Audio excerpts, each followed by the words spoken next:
Hola, soy el Fanfix y solo quería decir que no soy el dueño de la historia ni de las imágenes. También créditos a sus respectivos autores y el link de la historia en la descripción. Sin más que decir, empecemos. Capítulo 21. Recemos para que el asesino llevara falda o pantalones, dijo Ángel mientras observaba a Larry terminar su trabajo. El comentario, aunque sarcástico, reflejaba la incertidumbre del equipo. No tenían ni idea de a quién pertenecía la muestra recogida. Ni siquiera podían determinar si procedía de un hombre o una mujer. La muestra fue enviada inmediatamente para su análisis. Max tomó un frasco que contenía un hisopo de algodón y se apresuró a inspeccionarla meticulosamente. Mientras tanto, Larry profundizó en la herida, separando cuidadosamente los bordes con precisión quirúrgica. Se hizo visible una ligera hemorragia subcutánea, lo que confirmó su hipótesis inicial: la lesión había sido infligida antes de la muerte. Tras una evaluación más exhaustiva, no encontró más información relevante en esa zona. Al darse cuenta de que Larry estaba trabajando solo, Ángel se acercó para ayudarlo a girar el cuerpo. Con manos firmes, Larry retiró cuidadosamente el tejido restante de los labios del fallecido y lo examinó con una lupa. Luego, se centró en los dientes. Ya había revisado la cavidad bucal anteriormente, pero ahora tenía la sensación de que había pasado algo por alto. Esta vez, inspeccionó cada diente meticulosamente. De repente, su mirada se detuvo en un punto específico. «Pinzas. Necesito pinzas», exclamó Larry con cierta urgencia, olvidando que Ángel era solo un detective veterano y no un experto forense. Ángel reaccionó de inmediato y le entregó la herramienta. No era un experto, pero después de años de trabajar con Masuka, había aprendido algunas cosas. Aún así, sus habilidades analíticas estaban lejos de igualar las de un perfilador criminal como Larry. Con extremo cuidado, Larry sacó un cabello enredado en un coágulo de sangre, escondido en los pliegues más profundos del maxilar superior de Greta Mayer. Después de un momento, Larry extrajo con precisión el cabello del coágulo y, tras examinarlo más de cerca, soltó una risita llena de satisfacción. En realidad, es un cabello con el folículo intacto. En ese momento, Mac entró en la habitación con las manos en alto en señal de rendición. Su mirada se desplazó de la bolsa de pruebas que sostenía el fornido hombre a la expresión triunfante de Larry. Tras una breve pausa, se encogió de hombros y comentó con resignación: «Parece que tengo que entregar otra muestra». Departamento de Policía Metropolitana de Miami, División de Homicidios 1:30 p.m., 3 de enero. Después de completar la segunda autopsia, comieron rápidamente en la cafetería para recuperar energías. En ese momento, los teléfonos de Larry y Max sonaron al mismo tiempo. Max miró la pantalla y, al ver que la llamada era del teléfono fijo del Departamento de Patología, salió corriendo con evidente emoción. Mientras tanto, Larry vio el nombre del capitán Tom Matthews en su pantalla y respondió de inmediato. «Dr. Luth, forense, hemos capturado a Valeria. Venga de inmediato». «Bien», respondió Larry, ahora mucho más tranquilo. Sin perder tiempo, cogió una pila de fotografías impresas en color y una chaqueta del uniforme de policía que había dejado sobre la mesa que había estado utilizando durante estas investigaciones nocturnas. «Vamos». Cuando salieron de la oficina, Max ya había bajado corriendo las escaleras desde el segundo piso, llevando una pila de informes, y los siguió sin demora. Poco después, los tres llegaron a la división de homicidios y se dirigieron a la sala de reuniones del segundo piso. En cuanto entraron, Larry saludó al capitán con un gesto de la cabeza. Pero antes de que pudiera sentarse, el capitán se acercó rápidamente a él y le estrechó la mano con entusiasmo. «El investigador asignado al instituto donde tuvo lugar el asesinato recibió mi llamada y fue a buscar al director», explicó el capitán sin preámbulos. «Sin embargo, Valeria llamó esta mañana diciendo que estaba enferma y que iba a la clínica a por unos medicamentos. Ordené que se registrase en las clínicas cercanas y la encontramos en una farmacia al norte del instituto. Cuando la detuvieron, estaba con su madre, comprando medicamentos». Larry exhaló aliviado. Lo importante era que la habían encontrado. Valeria era un peligro inminente. Si no mataba a otra persona, acabaría quitándose la vida. ¿Los detectives técnicos lograron descifrar la computadora de Greta Mayer?, preguntó Larry mientras se acomodaba en la oficina del capitán. El capitán asintió con seriedad. Estaba a punto de decírselo. La computadora fue pirateada, pero lograron recuperar los mensajes enviados. También los sincronizaron con su teléfono móvil. ¿Los 5 están en el mismo grupo?, intervino Larry, analizando la información en su mente. Sí. Camila incluso sugirió ir a la playa a tomar fotos el domingo, pero los demás estaban ocupados y no pudieron ir. Ángel, que había permanecido en silencio hasta entonces, frunció el ceño y preguntó: ¿Han verificado dónde estaba Camila el día que Greta fue asesinada? Larry formuló inmediatamente una nueva hipótesis. ¿Podría ser que Greta Mayer fuera la persona con la que Camila había quedado? Un pesado silencio se apoderó de la sala mientras todos procesaban la posibilidad. Capítulo 22. El capitán Matthews asintió a la observación de Ángel y explicó: has hecho la pregunta correcta, pero ya hemos analizado los chats grupales de los estudiantes y el contenido se interpreta de una manera mucho más simple. Larry miró las capturas de pantalla impresas en color que le entregó el capitán. A primera vista, los mensajes no parecían revelar nada significativo. Valeria, ¿no vas a venir a la reunión? Greta, sí, creo que sí. Camila, podemos ir al bosque para que ningún adulto nos moleste. Alejandro, claro. Nicolás, pero está lloviendo. Valeria, yo tomaré un taxi. El resto pueden venir más tarde si pueden. Greta, de acuerdo. No parecía haber nada alarmante. Pero detrás de la aparente banalidad de estas palabras se escondía un patrón que cualquier detective podría detectar. El asesino estaba dentro del círculo de amigos de Greta Mayer. Sin embargo, ninguno de ellos admitió este hecho ni cooperó con la investigación. Cuando fueron llamados a declarar, se negaron a cooperar y sus padres contrataron abogados para obstruir el proceso. Esto retrasó la investigación, pero gracias a la intervención de la familia Mayer, la policía obtuvo acceso a los mensajes, lo que reforzó el caso. Esto es una completa tontería, murmuró un detective antes de preguntar. ¿Camila estaba tratando de acusar a Valeria antes de morir? No importa, interrumpió Matthews secamente y señaló. Valeria está ahora mismo en la comisaría. La arrestamos con el pretexto de interrogarla sobre el chat, pero aún tenemos que consolidar el caso. Su familia está abajo, y la situación es delicada. El capitán dirigió su mirada a Larry y luego dijo: la teniente Lagerta mencionó que tenías pruebas sólidas. Explícanos tus progresos. Todos los presentes en la sala fijaron la mirada en él. Doakes incluso lo animó. Queremos escuchar tu reconstrucción de la escena. Esta asesina es difícil de manejar. Sí, la perra lloró durante el interrogatorio y no dijo ni una palabra, dijo el sargento Doakes con desdén.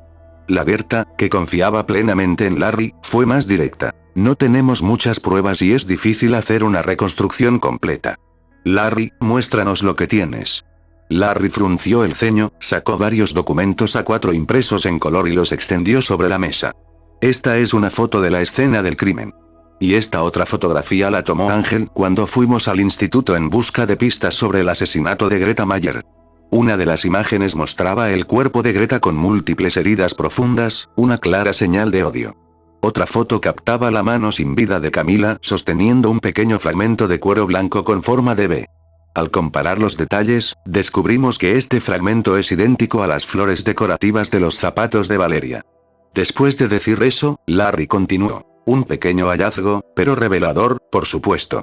La sala permaneció en silencio. Larry prosiguió con su análisis. Las heridas de Greta Mayer son brutales. Su asesino la ató, la torturó y la apuñaló repetidamente, asegurándose de que sufriera antes de morir. En cuanto a los 4 cortes en el cuello de Camila y la última puñalada en la zona perineal de Greta, indican que el asesino sentía un profundo resentimiento hacia ellas, y un miedo irracional a que volvieran a la vida. Un escalofrío recorrió la sala. Larry pasó a la siguiente prueba. El asesino planeó meticulosamente el asesinato de la primera víctima. Eligió una zona aislada del parque forestal, se puso guantes, anestesió a Greta y la atacó por sorpresa. Incluso los perros salvajes que se encontraban en el lugar formaban parte del plan del asesino. Un murmullo se extendió entre los presentes.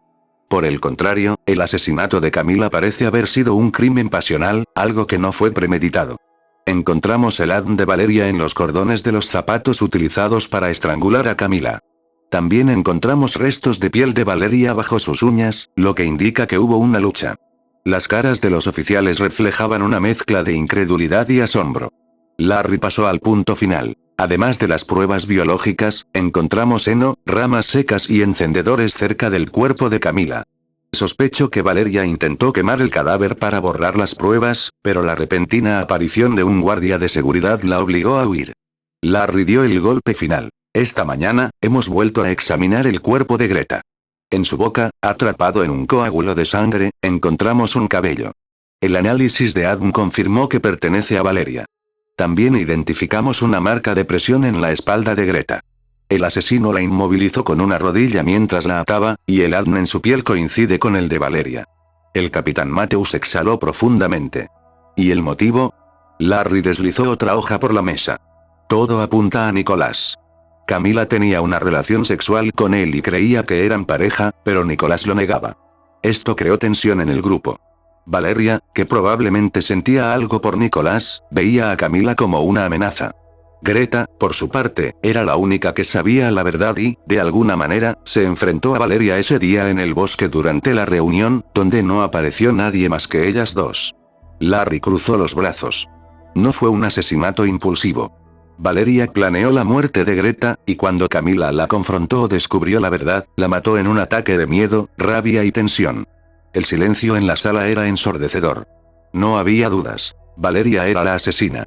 Nicolás sentía simpatía por Greta, y todos sus amigos siempre la habían protegido. Este detalle, insignificante para muchos, despertó algo oscuro en Valeria. A pesar de formar parte del círculo de los chicos populares, siempre había pasado desapercibida. Invisible. La frustración de no ser notada, de vivir a la sombra de los demás, pudo haber sido el catalizador de sus acciones. Camila sospechó de ella demasiado tarde, y si Valeria se sintió amenazada, pudo haber decidido silenciarla. He terminado.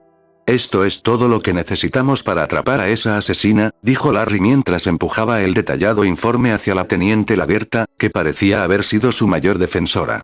Por cierto, ¿se ha verificado la situación familiar de Valeria? El capitán abrió su diario de trabajo y revisó sus notas. Verificado. El día que Greta Mayer fue asesinada era el cumpleaños de su abuela.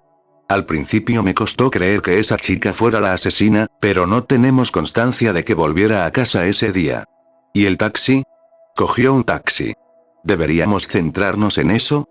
Si el taxista la dejó cerca de la primera escena del crimen cuando debería haber estado en casa de su abuela, entonces no hay nada más que decir. Lo haremos.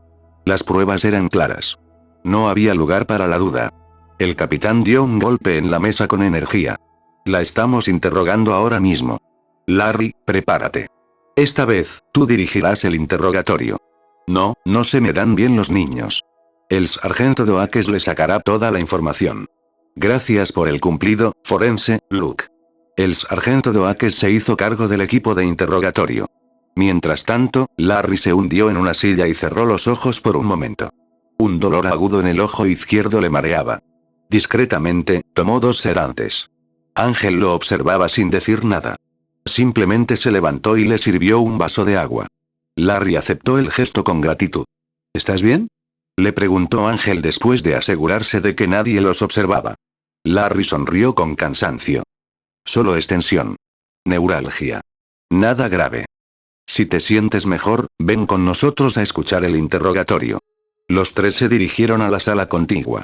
Esta vez, el capitán escuchó atentamente la declaración. La presión sobre la oficina municipal era alta debido a los brutales asesinatos consecutivos. Su tensión se alivió al ver con qué facilidad obtuvieron la confesión. No esperaba que fuera tan fácil. Parece que lo está admitiendo. Según lo que ella dijo, Valeria había programado una reunión con el grupo, pero cambió la ubicación en el último momento sin informar a Greta. Valeria tomó un taxi para recoger a Greta con el pretexto de ir al lugar de la reunión. Originalmente, se suponía que todos iban a ir, pero como la reunión se canceló, nadie más llegó. Larry observaba lo que sucedía en la sala de interrogatorios a través del espejo unidireccional. Sobre la mesa había una mochila abierta. Entre los objetos esparcidos, destacaban extrañamente una bolsa de cacahuetes tostados y una botella de agua mineral. Larry entrecerró los ojos y se acercó rápidamente al espejo. Valeria ya no interpretaba el papel de la chica dulce. Su expresión mostraba alivio, con un toque de desprecio en su sonrisa. Algo andaba mal. Su cambio de actitud fue abrupto. Al final, podría haber escapado cuando Camila dejó de moverse. Recogí agujas de pino y ramas para quemarla.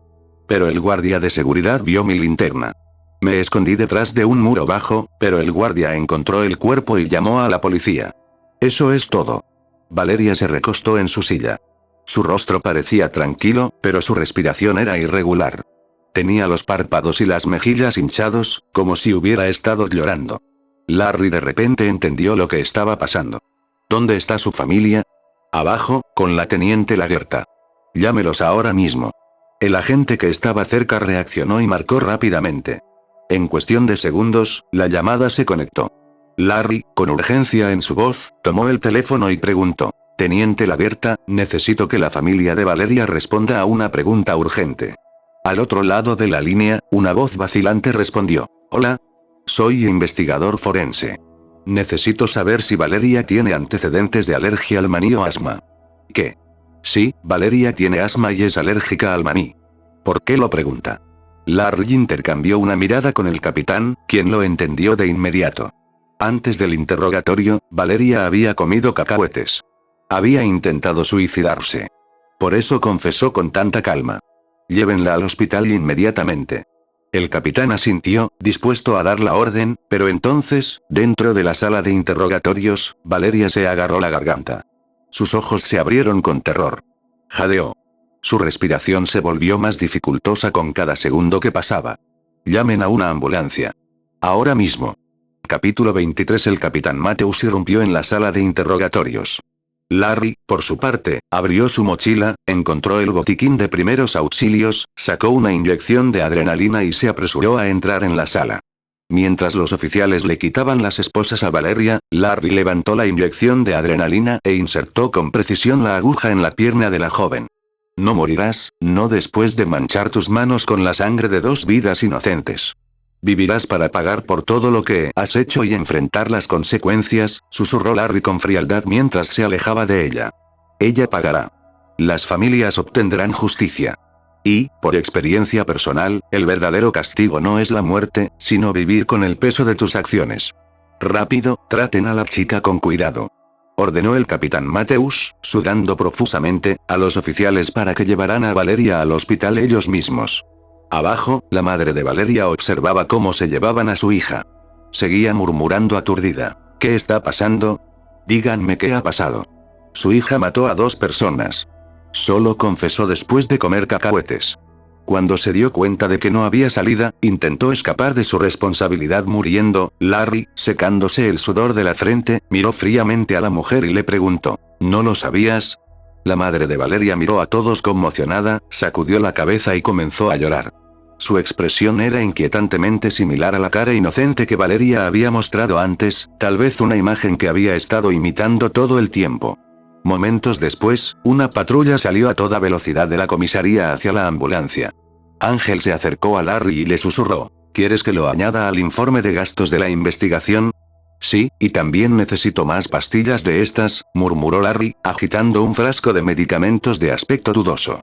Esa perra casi gana, murmuró Ángel, refiriéndose al intento de Valeria de quitarse la vida. Por desgracia para ella, no va a morir. Yo la habría dejado morir. Ahora solo espero que reciba el castigo que se merece. Ángel nunca pensaba mucho en cómo un criminal acababa en la cárcel.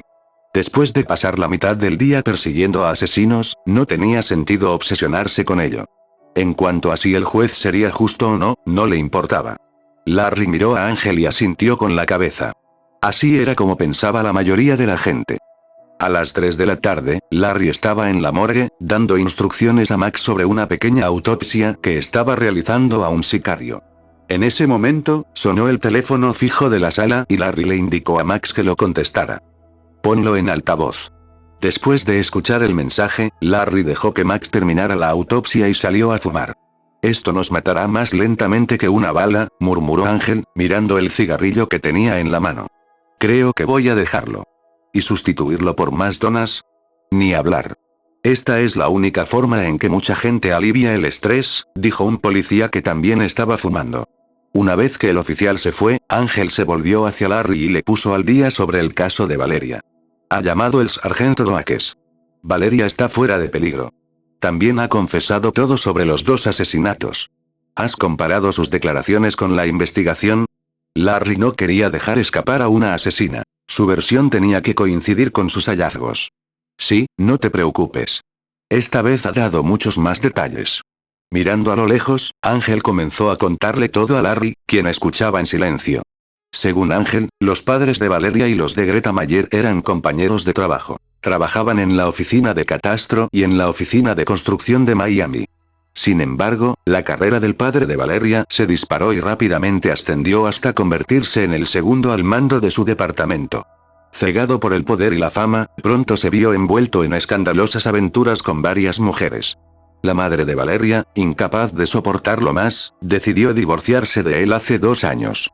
Sin embargo, para no perturbar la vida de su hija, mantuvieron la separación en secreto. Cada vez que Valeria llegaba a casa, sus padres interpretaban el papel de una pareja feliz. Pero la realidad era diferente. Vivían vidas separadas y hacía tiempo que habían encontrado nuevos amantes. Valeria, perspicaz como era, se había dado cuenta de todo. Quizás había heredado el talento de su madre para ocultar las emociones y, con el tiempo, se convirtió en su cómplice en esa farsa. Su vida era una mentira cuidadosamente ensayada. Para evitar que su frágil mundo se derrumbara, decidió no hablar nunca de ello. Si alguien descubría la verdad, incluso esa última ilusión de normalidad desaparecería. El dinero y el poder unían a los padres del grupo de amigos de Valeria, pero los padres de Greta Mayer eran los que mejor conocían a los padres de Valeria. Una noche, durante una fiesta, Greta hizo una pregunta que golpeó a Valeria como una daga. Valeria, ¿sabías que tu padre está detrás de un estudiante universitario que acaba de ser asignado a la oficina de construcción? La voz de Greta era casual, casi un susurro, pero sus palabras golpearon el orgullo de Valeria como un mazo. De repente, se sintió pequeña. Insignificante. Miró la expresión inocente de Greta, su sonrisa sencilla, y sintió que algo oscuro se arraigaba en su interior. Greta, Camila y las demás siempre disfrutaban alardeando de sus vidas perfectas, como si a Valeria le importara. Esa perra de Camila estaba siendo obligada por sus padres a acercarse a un chico de su edad. Nicolás no tenía ningún interés en ella, pero ¿por qué rechazar una herramienta tan útil? Greta Mayer, por otro lado, siempre había sido la protegida de Nicolás. Quizás en su mente, él era su luz de luna pura, su amor intocable. Pero para Nicolás, Greta era noble, alguien que nunca debía mancillarse. En apariencia, Greta nunca mostraba arrogancia ni necesidad de presumir, pero ese trato especial de Nicolás la convertía en la rival más temida entre las alumnas. Envidia. Una emoción silenciosa y mortal. Y en el corazón de Valeria, ya había echado raíces. Valeria siempre sintió que Greta y Camila brillaban demasiado a su lado. Sus vidas parecían perfectas. Familias cariñosas, padres atentos y, sobre todo, un lugar privilegiado en el corazón de Nicolás. Pero cuando Valeria, con el corazón latiendo con fuerza, finalmente reunió el valor para confesar sus sentimientos a Nicolás, fue rechazada. Ese rechazo se convirtió en una espina clavada en lo más profundo de su alma, que la atravesaba cada vez que veía sonreír a sus amigas. Fue entonces cuando enfermó. Los médicos le diagnosticaron una grave alergia al cacahuete y más de 20 alergias alimentarias. Su frágil y atormentado cuerpo la obligó a descansar durante más de un mes. Durante ese tiempo, sus relaciones con sus amigas se enfriaron. La distancia se amplió y, con ella, su resentimiento. Fue entonces cuando Valeria tomó una decisión. Greta Mayer tenía que morir. Por supuesto, también había planeado terminar con Nicolás. El día del asesinato, Valeria le dijo a su familia que iba a visitar a Camila. Pero en lugar de ir a su casa, encontró un punto ciego en la vigilancia, se arrastró por debajo de una cerca y salió de la comunidad cerrada sin ser vista. Luego se puso en contacto con su grupo de amigos y les propuso algo intrigante. Les habló de una reunión para planear un viaje a la playa, una excusa perfecta. Más tarde, canceló la supuesta reunión sin decírselo a Greta, dejándola en una posición vulnerable. Emocionada por la reunión, Greta se preparó para la noche. Preocupada porque sus padres descubrieran la mentira, les dijo por adelantado que se quedaría a dormir en casa de Camila. No era la primera vez, así que no sospecharon nada. Cuando Valeria llegó en taxi para recogerla, Greta no dudó. Juntas se dirigieron a una cabaña remota, en la que se habían reunido más de una vez antes. El lugar donde todo llegaría a su fin. Valeria jugó con la mente de Greta. Le sugirió un juego, insinuando que tal vez Nicolás tenía una sorpresa preparada para ella. Consumida por la idea, Greta no preguntó nada. No sospechó nada. Cuando llegaron, Valeria le vendó los ojos con un pañuelo de seda y le puso una cinta azul cielo en las manos. «Confía en mí». Greta, emocionada, asintió sin dudarlo. Caminaron entre los árboles. Con cada paso, la brisa nocturna se hacía más fría. Pero Greta, atrapada en su propia ilusión, solo pensaba en lo que estaba por venir. Quizás, después de todo, Nicolás iba a confesarle sus sentimientos. Entonces, Valeria se puso unos guantes de látex y sacó un cuchillo largo de su mochila. Hablando con dulzura, envolvió la cinta azul cielo alrededor de las muñecas de Greta, atándola con cuidado. Con un movimiento calculado, Valeria giró sobre sus talones y, con un empujón firme, hizo que Greta cayera al suelo. Se arrodilló sobre su espalda, inmovilizándola con sus rodillas. Greta no entendía nada. Solo quería preguntar, ¿por qué? Pero antes de que pudiera hacerlo, un cuchillo cortó el aire y le atravesó la mejilla. La cinta que le ataba las muñecas se rompió cuando intentó defenderse.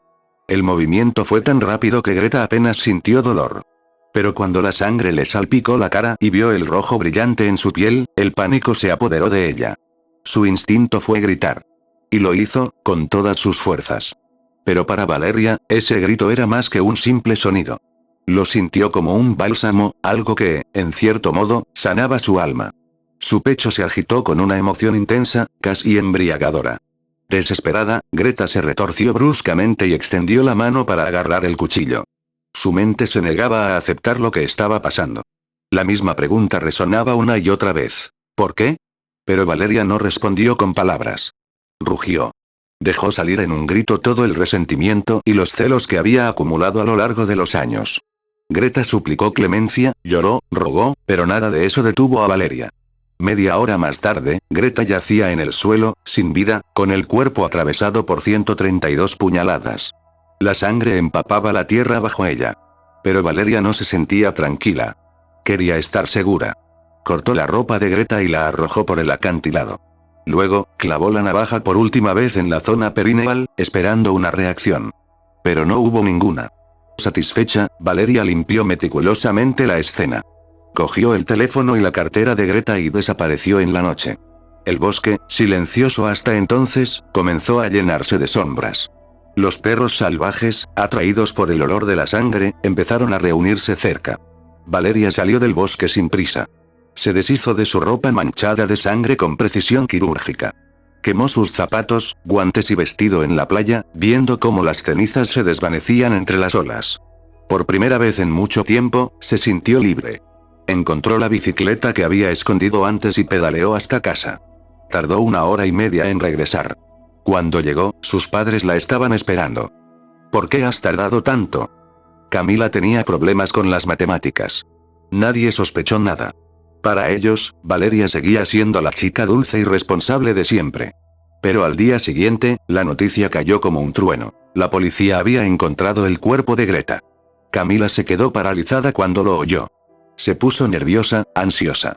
Algo dentro de ella le decía que la historia no cuadraba. Cuando ella y Nicolás fueron a la comisaría de Miami para ver si podían averiguar algo, Valeria se negó a acompañarlos. Horas más tarde, cuando regresaron a la escuela en busca de Valeria, ella ya se había ido. A la noche siguiente, Camila no pudo contenerse más. Llamó a Valeria. Dime la verdad. ¿Sabes algo? ¿Cubriste a Greta para que pudiera hacer alguna tontería? Al otro lado de la línea, Valeria suspiró y bajó la voz. No hables tan alto. Quedemos en el bosque de la escuela, al oeste de la biblioteca, a las 4 de la mañana. Hablaremos allí. Camila no dudó. Después de todo, ¿qué podía pasar? Valeria era débil, una chica tonta, ¿podría realmente hacerle daño? Llegó al lugar acordado a tiempo. La oscuridad del bosque era espesa, casi asfixiante, pero no sentía miedo. Era Valeria. No había motivo para tener miedo. Solo sospechaba que Valeria, siendo tan tímida, había ayudado a Greta a hacer algo imprudente y ahora estaba asustada. Valeria la observó en silencio y, con una tímida sonrisa, señaló sus zapatos. Camila, se te han desatado los cordones. Camila bajó la vista, confundida. Valeria sacó su teléfono y se lo puso en la mano a Camila, y luego le dijo: sujeta esto y ayúdame con la luz. Camila lo hizo sin dudarlo. Mientras iluminaba el suelo, Valeria se agachó lentamente. Camila no había dejado de quejarse, pero cuando se fijó en la expresión de Valeria, una inquietante duda se apoderó de ella. Después de unos minutos de espera, la impaciencia se apoderó de Camila. ¿Qué te pasa? Preguntó con urgencia. Valeria se levantó con una sonrisa enigmática. Bueno, mírate y dime si tus cordones están bien atados. Intrigada, Camila bajó la mirada para revisar sus zapatos. Fue entonces cuando sintió un tirón repentino alrededor de su cuello. Valeria, aprovechando su distracción, había enrollado los cordones alrededor de su garganta y tiró con todas sus fuerzas. Camila luchó desesperadamente, arañando los brazos de Valeria con sus uñas, pero ella no cedió. Con un movimiento calculado, utilizó su propio peso para mantenerla inmovilizada contra su espalda. El cuerpo de Camila se arqueó, sus pies se levantaron del suelo y, en cuestión de minutos, su resistencia se desvaneció. Aún temiendo que no estuviera muerta, Valeria apretó con fuerza hasta estar segura de que no quedaba ningún signo de vida en ella. Con fría precisión, arrastró el cuerpo hasta un gran árbol y lo ató con los mismos cordones de los zapatos. La colocó en una postura forzada, con los brazos estirados, formando una grotesca M. Como toque final, se quitó la hebilla de cuero del pelo y la utilizó para cubrir el rostro sin vida de Camila, ocultando la expresión de terror congelada. Justo cuando estaba a punto de prender fuego a las ramas secas que había debajo del cuerpo, un grito agudo la sobresaltó. ¿Quién anda ahí? El guardia de seguridad. Sin perder un segundo, Valeria corrió hacia un muro bajo y se escondió detrás de él, conteniendo la respiración mientras el corazón le latía con fuerza en el pecho. Eso es todo, susurró Ángel después de terminar su historia. Ambos permanecieron en silencio después de eso. 2 vidas arrebatadas por los celos. 2 asesinatos cometidos con escalofriante frialdad por una chica de 16 años. 3 familias destrozadas para siempre. La pregunta pesaba en sus mentes, sin respuesta. ¿Había fallado su educación? ¿Eran sus padres los responsables? ¿O era esto el resultado de una obsesión por el materialismo y la competencia social? Pero ninguna teoría devolvería la vida a esas 2 chicas. Valeria cumplió 16 años el mes pasado, señaló Ángel, cometió 2 crímenes brutales. Probablemente será condenada a cadena perpetua. En el sistema legal estadounidense, los menores pueden ser juzgados como adultos si el delito es lo suficientemente grave. En un caso de asesinato premeditado, la fiscalía tiene la autoridad de solicitar el traslado al sistema de justicia para adultos. Si Valeria fuera juzgada como menor, su sentencia se limitaría a un centro de detención juvenil hasta que alcanzara una determinada edad. Pero si el tribunal la consideraba adulta, podría enfrentarse a décadas de prisión. Dependiendo de los detalles del caso, incluso a cadena perpetua. Larry no dijo nada.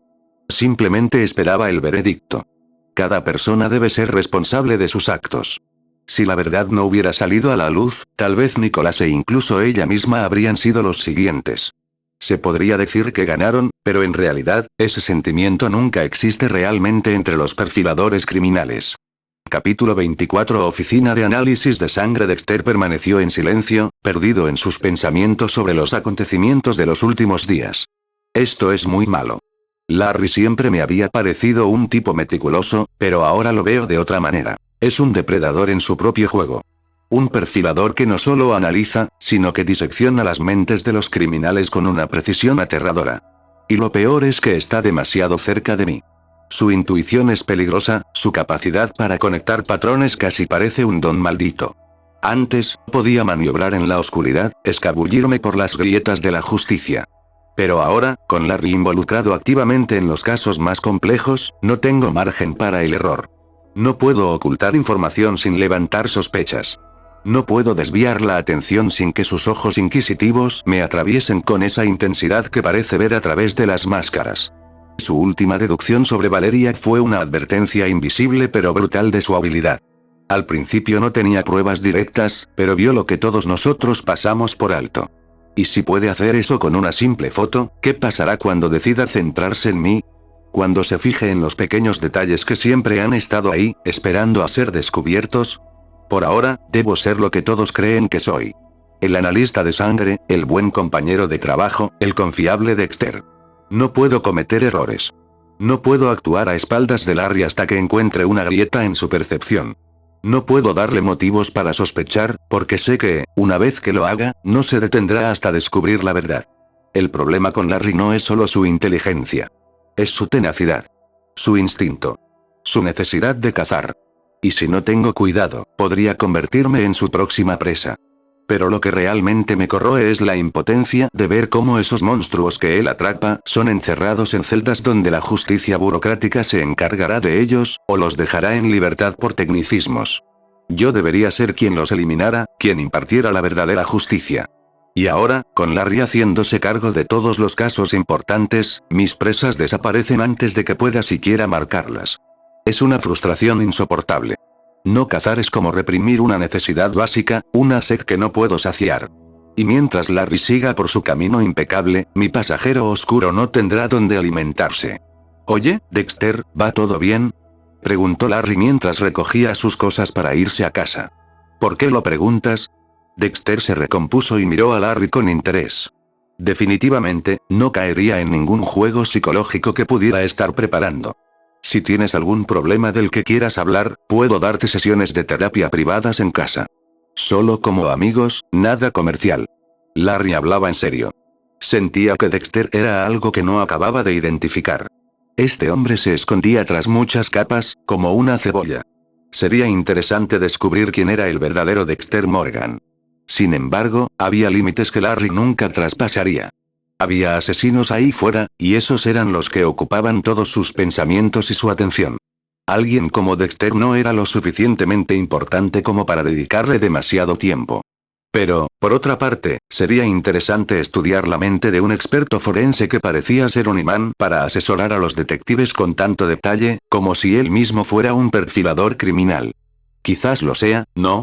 Lo pensaré, dijo Dexter con una sonrisa. Hasta luego. Larry se fijó en esa sonrisa. Era falsa, forzada. La rigidez de este hombre era perceptible y había algo en él que inquietaba a Larry. Pero, por ahora, Larry no sabía qué era exactamente lo que podía inquietar a un experto forense con tantos años de experiencia. ¿Qué estaba pasando realmente? Mañana es noche de bolos, no olvides comprar una buena bola, le invitó Masuka a Larry. Después de todo, su relación con el resto del equipo se había vuelto más estrecha. Larry asintió, se puso el abrigo, todavía era invierno, y salió del departamento de policía. Afuera, Ángel observaba cómo la Gerta revisaba algunos documentos mientras discutía un asunto con la división de narcóticos. ¿Alguna novedad? Larry se acercó, algo interesado en lo que hablaban esos detectives. Doctor Forense Lud, parece que todavía tiene energía para seguir trabajando. La teniente Lagerta dijo sin ocultar lo que tenía en las manos. Los ojos ligeramente cansados de Larry examinaron un cadáver desmembrado y dijo, ¿esto lo ha hecho alguna banda criminal? Asesinaron a una prostituta. El método es bastante peculiar, pero nada que un latino de una banda criminal no haría. Este es su modus operandi. Por suerte, la encontraron. ¿Quieres que lo investigue?, preguntó Larry, sin demasiado interés, ya que no parecía ser obra de un asesino peculiar. Además, si había bandas criminales involucradas, no era un caso que le llamara la atención. Descansa un poco, forense. Recuerda que también tienes una sesión de psicología directamente administrada por tu antiguo jefe, le recordó Lagerta a Larry sus prioridades. Ah, esa promesa, Larry asintió, se despidió y se dirigió directamente a su coche. ¿Es ese el experto forense que resolvió 2 casos en menos de 40 horas? He oído que eran casos muy complejos. Para la división de homicidios, es bastante impresionante. María Lagerta vio alejarse a Larry y dijo, no se sorprenda, detective, pero este último mes solo me ha dado dolores de cabeza. Solo le interesan los asesinatos que no tienen respuesta, los que nadie más puede resolver. Le gusta el trabajo duro. Sí, eso parece. Capítulo 25. Larry siempre había intentado ser alguien normal, un joven solitario que se adaptaba a las circunstancias de su vida. Era independiente y rara vez se ponía en manos de desconocidos. Pero, a decir verdad, su vida era realmente difícil. Cuando su familia fue asesinada por ese hombre, lo perdió todo. Una parte de él murió esa noche y, durante un tiempo, se sintió culpable por no haber muerto junto a ellos. Si hubiera muerto, realmente habría sido mejor para mucha gente hoy en día. Los criminales que había estudiado se convirtieron en su mayor obsesión. Pensaba que si podía convertirse en juez de la muerte de esos asesinos, tal vez encontraría al que mató a su familia. Pero ahora, con todos estos años de experiencia, sabía que tenía que ser paciente para tomar, tarde o temprano, una venganza que debía pagarse con sangre. Debería dormir un poco, murmuró Larry en voz baja mientras se dirigía hacia el elevador del edificio residencial donde vivía. Después de un largo rato, Larry se rascó la cabeza, sintiendo que estaba empezando a atormentarse de nuevo con sus propios pensamientos. Mientras pensaba en más cosas, las puertas del elevador frente a él se abrieron. Al salir, se dirigió directamente a su departamento. Una vez dentro, de repente se dio cuenta de lo solo que estaba realmente. Estoy en casa. Después de comer algo, decidió irse directamente a dormir todo el tiempo que fuera necesario para recuperarse. Tenía demasiados pensamientos en la cabeza y la mejor manera de calmarse era dormir. Durante los últimos 15 años, Larry había tenido el mismo sueño una y otra vez. En él era el verdadero asesino de sus padres, sus hermanos y la vida que una vez tuvo. Su familia había sido asesinada por un asesino en serie que simplemente estaba perfeccionando sus habilidades. En ese momento, los detectives no se fijaron en él hasta que Larry comenzó a estudiarlo en secreto. Aunque él también era una víctima, ya que lo habían dejado con vida, se podría decir que su suerte al no estar en casa esa noche era algo que muchos habrían deseado si hubieran conocido su historia. Pero Larry odiaba no haber estado allí esa noche con su familia, no haber compartido su dolor, no haber sangrado junto a ellos.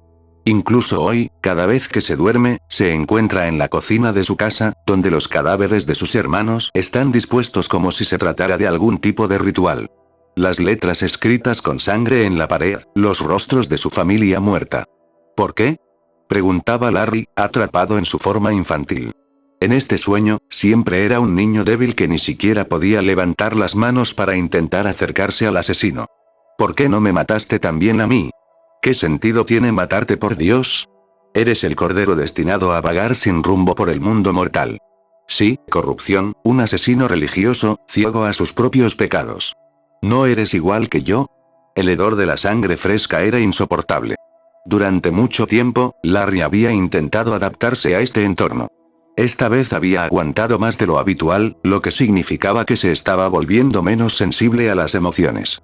Te encontraré, gruñó Larry furioso en su sueño. Las lágrimas brotaban de sus ojos y apretaba los puños con fuerza. Pero, como siempre, no podía hacer nada en esta pesadilla. En ese momento, Larry cerró los ojos y los abrió en un lugar completamente diferente. Esta vez, debido al sonido de la lluvia afuera, los pasos eran aún más difíciles de identificar con su oído. Aunque Larry creía que poseía la habilidad divina de localizar por el sonido, en ese momento era completamente incapaz de utilizarla. Solo podía acurrucarse dentro del armario de sus padres y esperar en silencio a ver qué pasaba a continuación. Por favor. Larry oyó los sonidos de sus padres. A través de las rendijas de la puerta de madera, vio cómo los asesinaban. Aunque nunca había presenciado el asesinato, ni siquiera estaba en casa, ahora, como perfilador criminal que había examinado cada detalle del asesinato de su familia, podía recrear lo que había hecho el asesino. Cada detalle quedó grabado en la mente de Larry. El sufrimiento de su familia y cómo habían servido como parte del ritual de ese asesino. Despierta. Larry se despertó sobresaltado, empapado en sudor frío, y descubrió que estaba en su cama. Respiraba entrecortadamente y el corazón le latía con fuerza en el pecho. La oscuridad de su habitación le recordó el lugar en el que acababa de estar en sus sueños. Al mirar a su alrededor, su respiración, antes irregular, comenzó a calmarse. Tenía el cuerpo empapado en sudor y le temblaban las manos. Hacía meses que no soñaba con algo tan vívido y real, y ahora, este sueño era tan sombrío que lo había conmocionado profundamente. Mierda, mierda, mierda, mierda, mierda, mierda, mierda, mierda, mierda. Larry pisoteó el suelo con las plantas de los pies. Al final, siempre estaba solo. La lluvia golpeaba la ventana, rítmica, monótona. En la tenue luz de su apartamento, Larry dejó que sus recuerdos lo llevaran de vuelta a aquella noche una vez más. La escena había cambiado con los años, pero el dolor seguía intacto, frío como el acero de un bisturí bien afilado. Sí, mis sentimientos siguen siendo los mismos. Ese hombre, ese fanático, no entendió que al dejarme con vida, me dio un propósito. Pensó que había cumplido la voluntad de su Dios, que su ritual estaba completo. Pero no, su trabajo quedó inconcluso. Y yo soy la prueba viviente de su imperfección. Siempre traté de ser alguien normal. La ilusión de la normalidad me mantuvo cuerdo durante años, pero la verdad nunca me abandonó. Cada caso que estudié, cada perfil que construí, cada anatomía que aprendí fue un ensayo para el momento en que atraparía a ese asesino. No me equivoqué al esperar hasta ahora. Si tuviera que matarlo, no usaría un arma ni una navaja. Esas son herramientas de asesinos impulsivos, de mentes torpes. Un fanático religioso teme más a la herejía que a la muerte. Lo haría enfrentarse a su peor miedo, la profanación de su fe. Lo encerraría en una habitación donde todas las paredes estuvieran cubiertas de versículos alterados, con blasfemias escritas con la sangre de aquellos a quienes había matado. No le dejaría rezar, no le daría la paz del silencio. Le susurraría al oído que su Dios lo había abandonado, que su sacrificio había sido en vano, que nunca había tenido un propósito. Le obligaría a mirar su reflejo en un espejo deformado, donde su imagen se retorcería en versiones grotescas de sí mismo. Hasta que ya no pudiera soportarlo. Hasta que su propia fe lo devorara por dentro. Porque no se trata de matarlo. Se trata de destruirlo. De quitarle lo único que lo sostiene. Tal como él me quitó todo a mí. Y cuando finalmente caiga de rodillas, temblando, dándose cuenta de que su Dios no responde, que sus oraciones son ecos vacíos, entonces, y solo entonces, le concederé la misericordia que me fue negada. Con la misma frialdad con la que dibujó esas letras en la pared con la sangre de mi familia. Porque la venganza no es un acto impulsivo. Es un arte. Y yo soy su artista. Capítulo 26a, maldita sea, parece que nunca me acostumbraré a esto. Unos minutos más tarde, Larry había logrado calmarse, pero su expresión delataba lo furioso que estaba. De alguna manera, tenía que canalizar todo ese odio, culpa y furia en algo, o ni siquiera podía imaginar lo que podría llegar a hacer. Desde que se convirtió en perfilador criminal y patólogo, estudiando cómo innumerables asesinos cometían sus crímenes, había descubierto un iceberg sin fondo de casos, algunos más oscuros que otros. Parecía como si los seres humanos fueran inherentemente más malvados que otros. Siempre había alguien más cruel. Larry a veces se preguntaba si el asesinato era realmente un crimen, o solo una extensión de la naturaleza humana. Desde el principio de los tiempos, el hombre ha matado. No importa la época, la cultura o la excusa, siempre encontramos una razón para derramar sangre. A algunos los llamamos asesinos y a otros héroes, pero al final, todos hacen lo mismo: quitar vidas. Los romanos lo hacían por poder. Un emperador podía vivir rodeado de lujos un día y ser apuñalado por sus propios amigos al día siguiente. Durante la Revolución Francesa, la gente vitoreaba mientras la guillotina caía una y otra vez, como si la justicia tomara la forma de una hoja afilada. En la Segunda Guerra Mundial, millones de personas fueron asesinadas simplemente porque alguien decidió que no merecían existir. La historia está llena de cadáveres, y cada uno tenía su verdugo. Lo que me intriga no es que la gente mate, sino que lo disfruten. Quizás si yo lo hiciera, también lo disfrutaría. Algunos lo hacen por venganza, otros por placer, otros simplemente porque pueden. He leído perfiles de asesinos en serie y todos tienen una cosa en común: la sensación de poder. El control absoluto sobre la vida y la muerte. Algunos lo saborean, convirtiéndolo en su arte.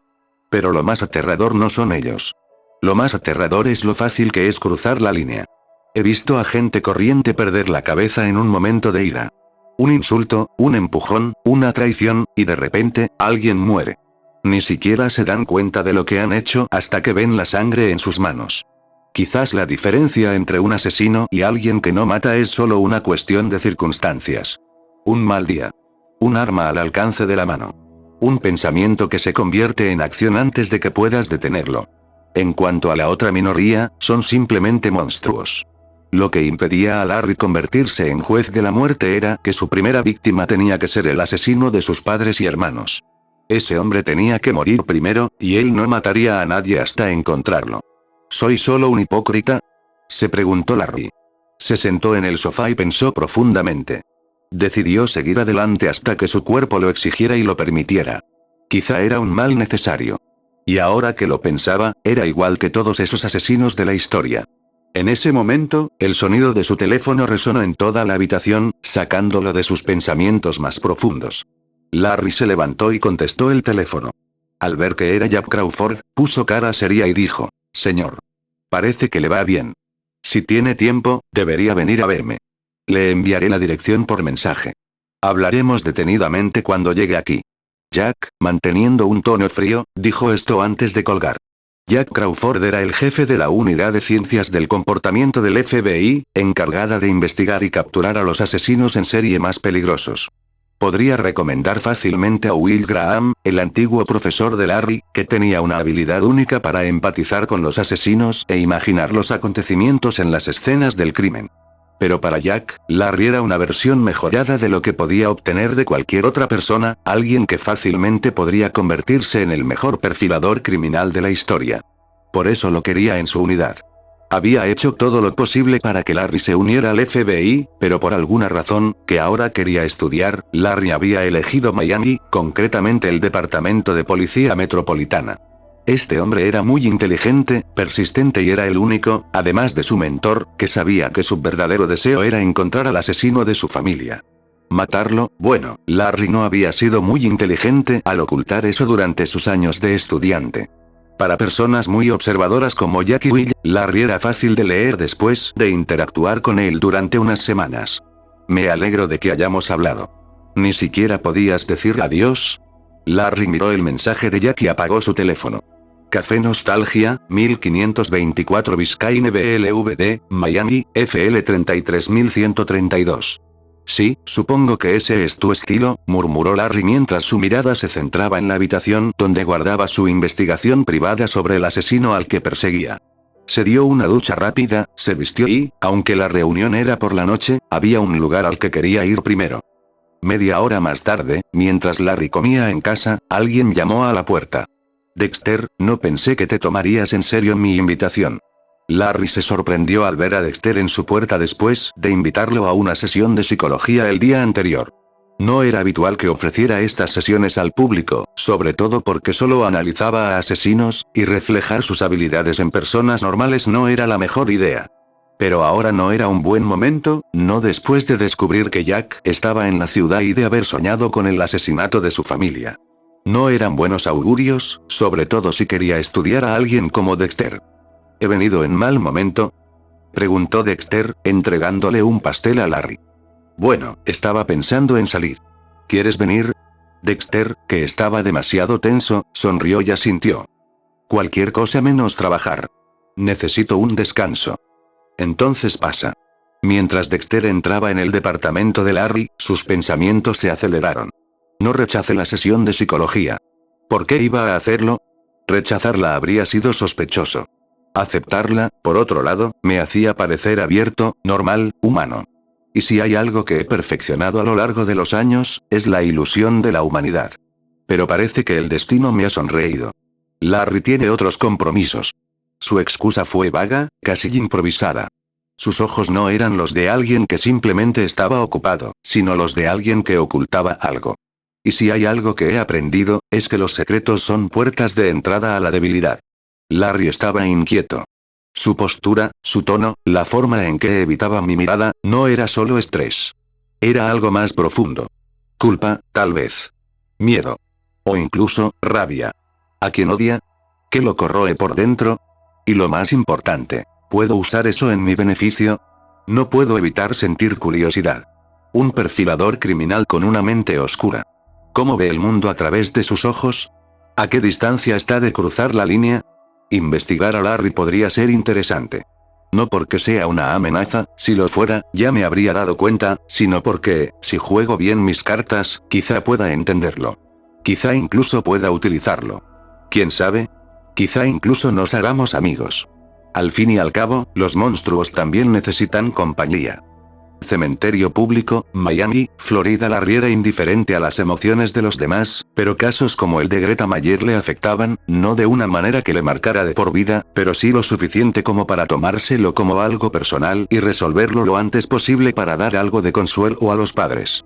Como era de esperar, al final de ese caso, lo único que le quedaba a Larry era un nuevo perfil de un asesino, uno que ya no estaría libre gracias a sus hábiles esfuerzos y su mente imaginativa. Ojalá hubiera atrapado al asesino antes de que se cobrara otra víctima, pero no fue culpa mía.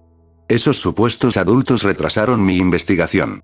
Ellos fueron los únicos responsables del asesinato de Camila. Esto se podría haber evitado si me hubieran dado tiempo para interrogar a esos 4 estudiantes por separado. Si hubiéramos tenido tiempo de interrogar a esos chicos, Camila no habría sido asesinada, le dijo Larry a Dexter, que lo había seguido al cementerio donde estaban enterrando a Camila. No controlamos muchas cosas en la vida, dijo Dexter, mirando la expresión indiferente de Larry, como si culpara a otra persona en lugar de a sus colegas o a sí mismo por no haber atrapado a Valeria a tiempo. Sí, tienes razón en eso. Capítulo 27. Después de esa reunión con Dexter, cayó lentamente la noche y llegó la hora de reunirse con Jack. RGH. El sonido del motor de la motocicleta Suzuki GSX-R1000 rugió agradablemente mientras Larry aceleraba por la carretera. Aproximadamente media hora después, estacionó frente a un edificio. En la entrada, 2 soldados lo esperaban para guiarlo. Larry apagó el motor y se quitó el casco. ¿Larry Luth? 2 hombres vestidos con trajes negros se le acercaron y le interrogaron mientras miraban el arma que llevaba en la cintura. ¿Está Jack dentro?, preguntó Larry mientras se bajaba de la motocicleta. Sí, pero si no es mucha molestia, tiene que mostrar su identificación. Si es Larry Luth, le dejaremos entrar, respondió uno de los hombres con voz áspera. Los tranquilos ojos de Larry examinaron a los 2 detectives, que parecían nerviosos.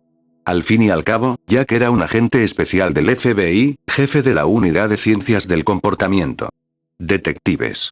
No somos detectives, somos agentes especiales del FBI. Es cierto, pero ustedes también investigan delitos como los detectives. Aunque el término no sea del todo correcto, hacen casi lo mismo, salvo que son más arrogantes, dijo Larry, sin interés en debatir el tema. Bueno, entonces. Larry mostró su identificación, miró al agente especial y le preguntó, ¿también quiere mi arma?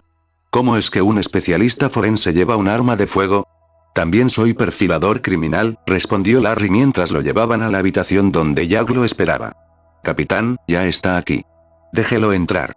Cuando Larry entró en la habitación, vio a un hombre sentado en un sofá, tomando café. Parecía tranquilo, pero su rostro revelaba algo diferente. Guárdate los cumplidos para cuando estemos en público y alguien lo suficientemente aburrido se preocupe por esas cosas. Sabes muy bien que no me gusta que me comparen con esos viejos. Jack miró a Larry con interés y dijo, espero no haberte sorprendido. Por supuesto que estoy sorprendido. No es habitual que el jefe de la división de comportamiento esté protegido por agentes especiales bien entrenados, dijo Larry mientras se servía una taza de café. Este lugar estaba claramente despejado de gente, lo que significaba que Jack había hecho su trabajo. Estoy trabajando en un caso muy importante. ¿Quieres verlo?, preguntó Jack mientras colocaba una carpeta sobre la mesa, sellada con la palabra confidencial. Larry miró la carpeta y cerró los ojos. Era más que obvio que Jack estaba tratando de tentarlo. Este hombre sabía que perseguir a asesinos especiales era su adicción. Jack, que a su vez necesitaba las habilidades de Larry, sabía que si recurría a otro perfilador criminal, no obtendría nada tan bueno como Larry. Su trabajo era limpio. No necesitaba pruebas para confiar en este hombre. Si Larry señalaba a un sospechoso, Jack investigaría hasta encontrarlo culpable. Ese nivel de confianza era lo que Jack tenía en Larry, y también era la razón por la que lo quería en esta investigación. ¿Es urgente? Cuanto antes se resuelva, mejor, dijo Jack, sin presionar a Larry para que tomara una decisión definitiva.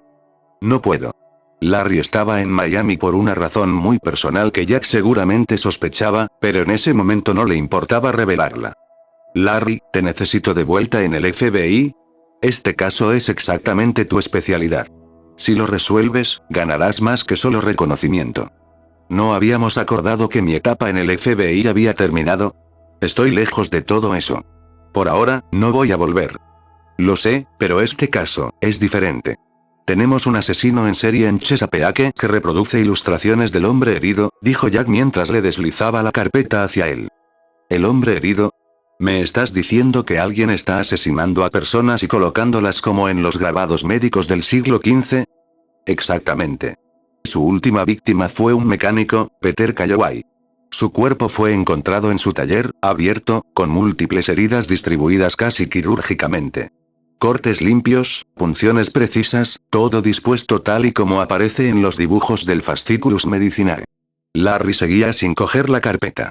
Pensó un momento y murmuró. Interesante, el hombre herido mostraba esquemáticamente diversas heridas que una persona podía sufrir en combate o en accidentes. Cada corte, cada punción tenía un propósito: mostrar a los médicos cómo tratar esas lesiones. No era un símbolo de terror, sino un manual para curar. Es cierto, pero este asesino lo está utilizando con un propósito diferente. Lo está convirtiendo en un mapa de tortura, dijo Jack, dejando a un lado su taza de café.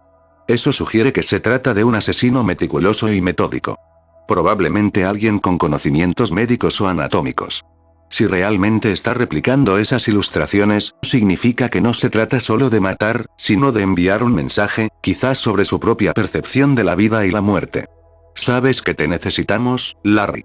Nadie puede meterse en la cabeza de este tipo como tú. Larry suspiró, miró el expediente y dijo, envíenme todo por correo electrónico, todos los detalles. Coordinaré con el agente específico que asignen al caso.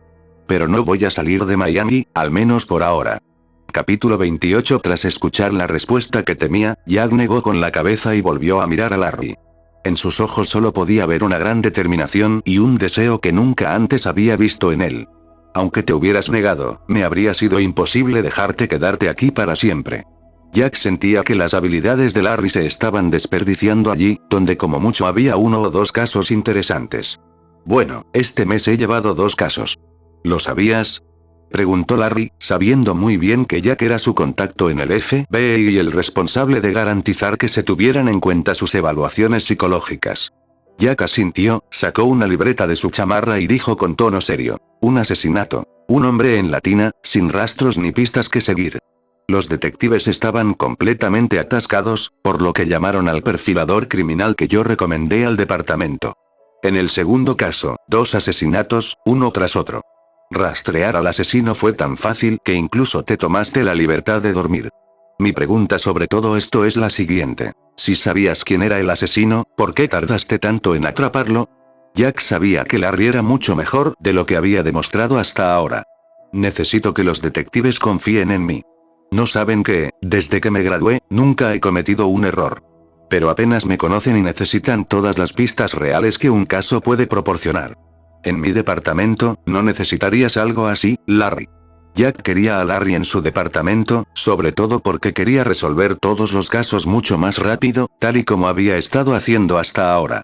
La reputación de Larry era impecable. Jack había estudiado durante años sus minuciosas investigaciones. Trabajando junto a este hombre, Larry tenía una gran libertad en sus investigaciones. Por supuesto, no se podía violar el código moral de Jack. Pero cuando se trataba de investigaciones, eso no era necesario, sobre todo porque había pocas cosas que pudieran impedir a Larry seguir un caso para este hombre. Estoy aquí, estás buscando al asesino que mató a tu familia. Supongo que estás en Miami porque tu investigación privada te ha llevado hasta aquí y planeas darle caza. Jack se levantó, se acercó a la ventana y dijo, probablemente quieras matarlo, pero ¿realmente vale la pena? A menos que cometa un nuevo delito y deje algunas huellas, no podré atraparlo. Sé que estoy más cerca de lo que te imaginas. Larry se recostó en el sofá, mirando a Jack, esperando su respuesta. ¿Esperas que te detenga?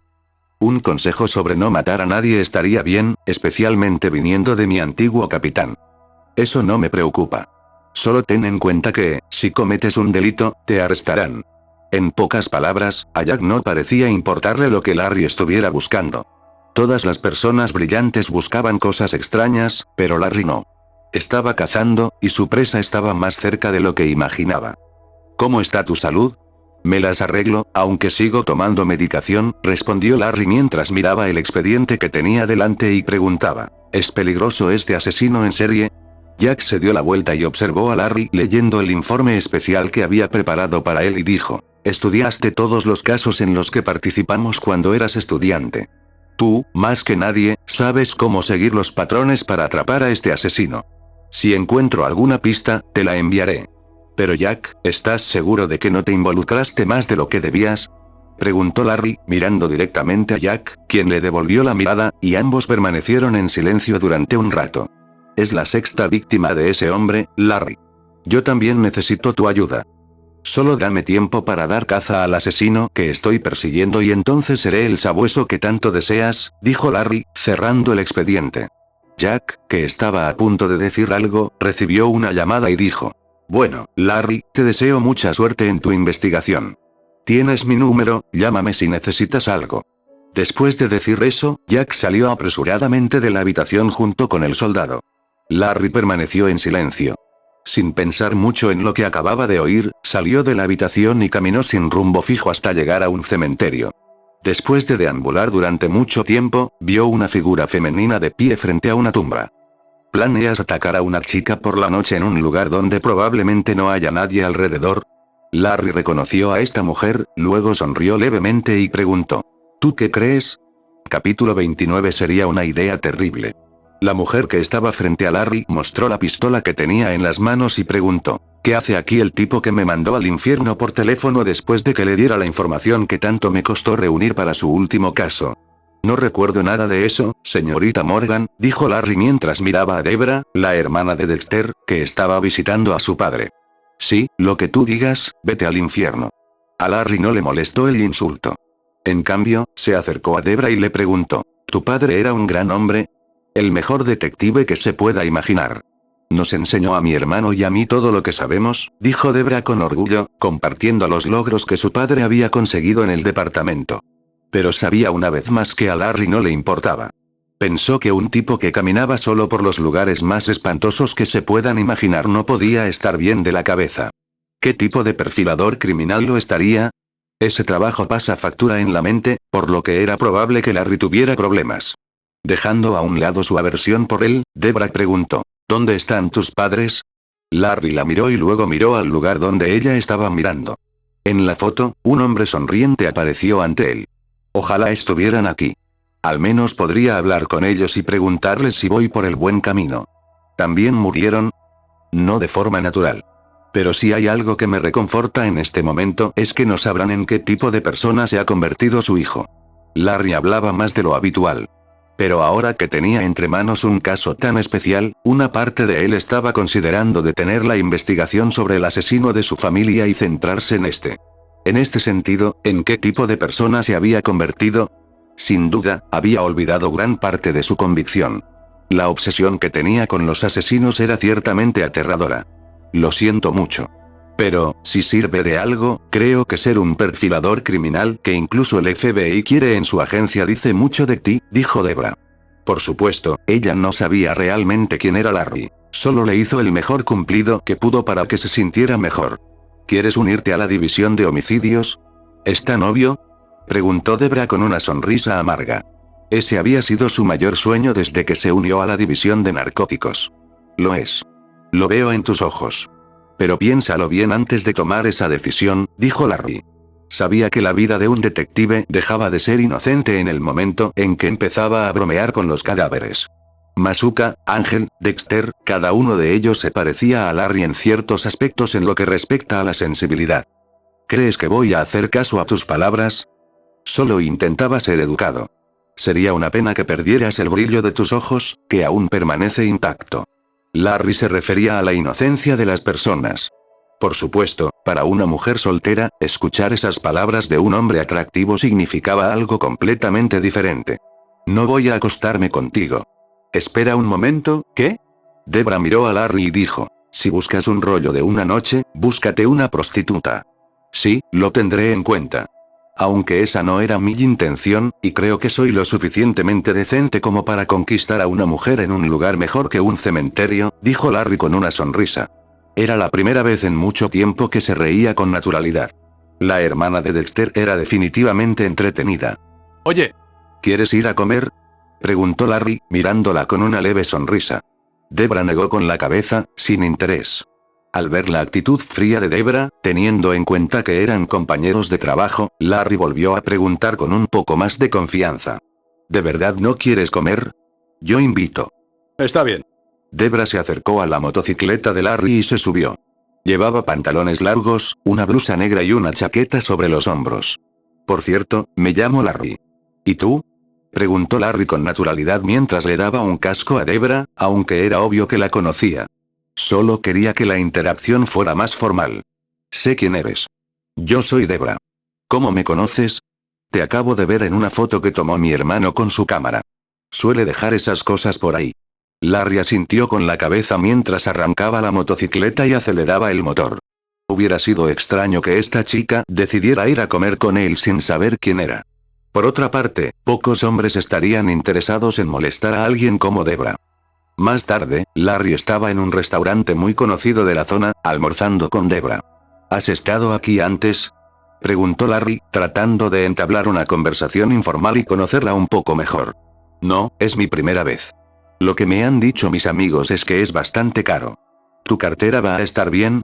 Larry miró a Debra por un momento y respondió con una sonrisa. No te preocupes. He dicho que yo invito, así que pide lo que quieras. Gracias.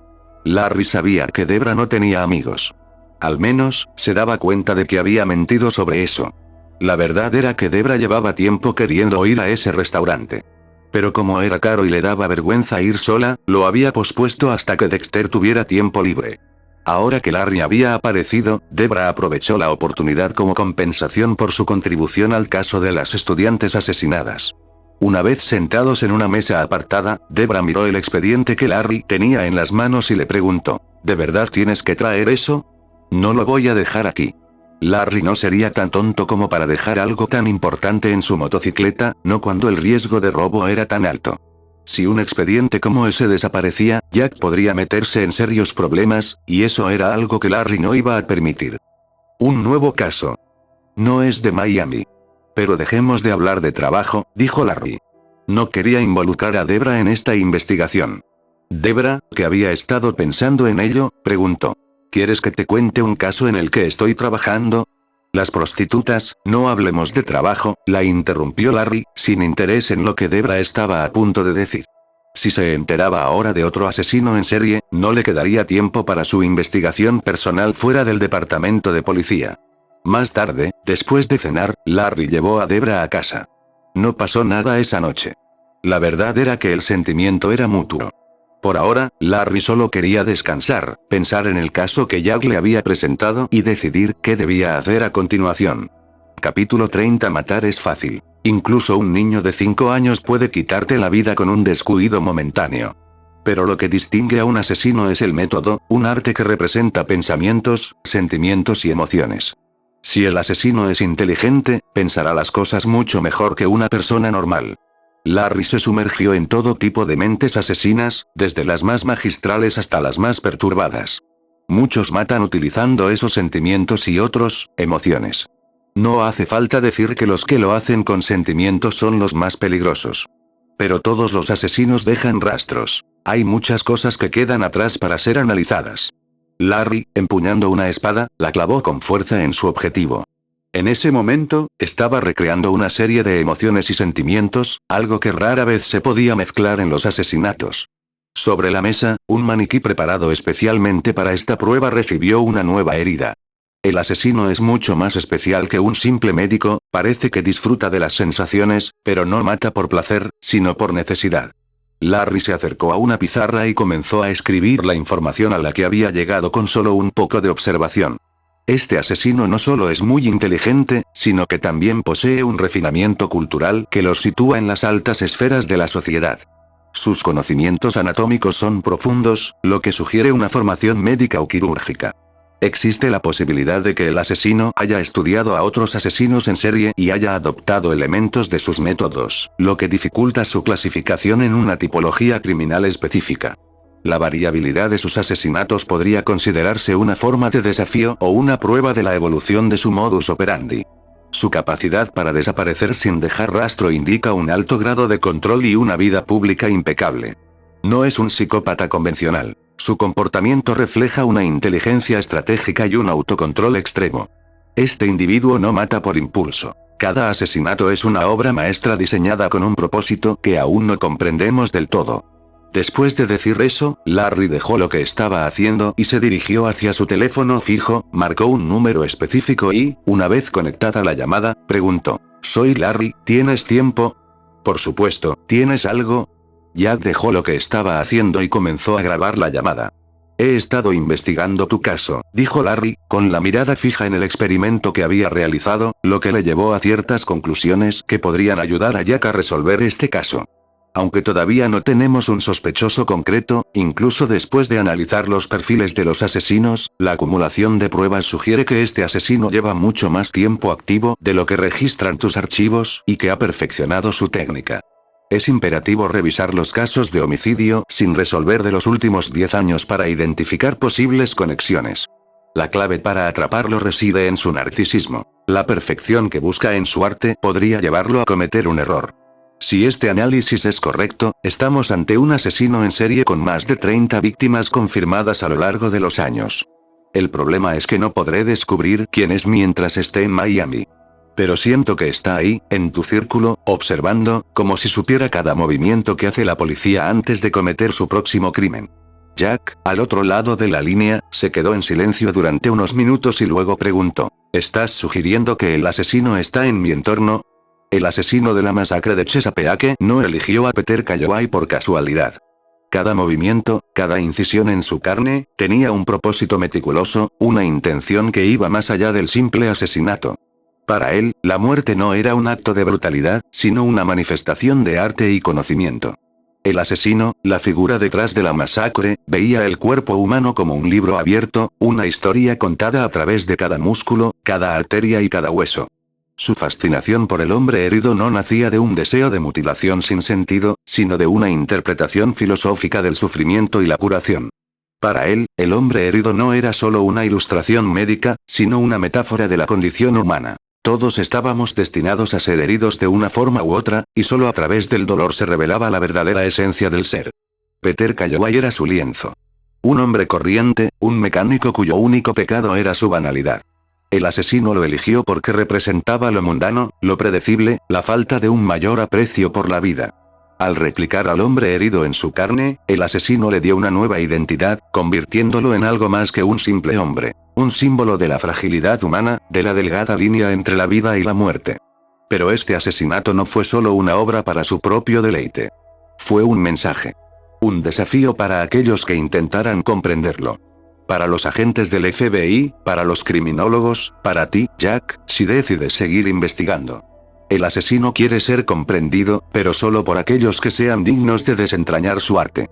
La pregunta no era quién sería su próxima víctima. La pregunta era quién sería capaz de verlo como él se veía a sí mismo, no como un asesino, sino como un cirujano del alma, un artista de la muerte. No estoy a su nivel. Ni Jack ni ningún otro perfilador criminal había visto al asesino de la masacre de Chesapeake desde esa perspectiva. Pero lo atraparás, estoy seguro. Gracias, lo investigaré.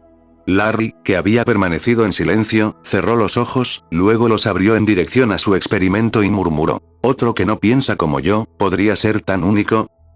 Gracias por tu atención, espero que esta parte haya sido de tu agrado. No olvides suscribirte y comentar qué te pareció, además de que puedes checar mi Patreon en la descripción. Adiós.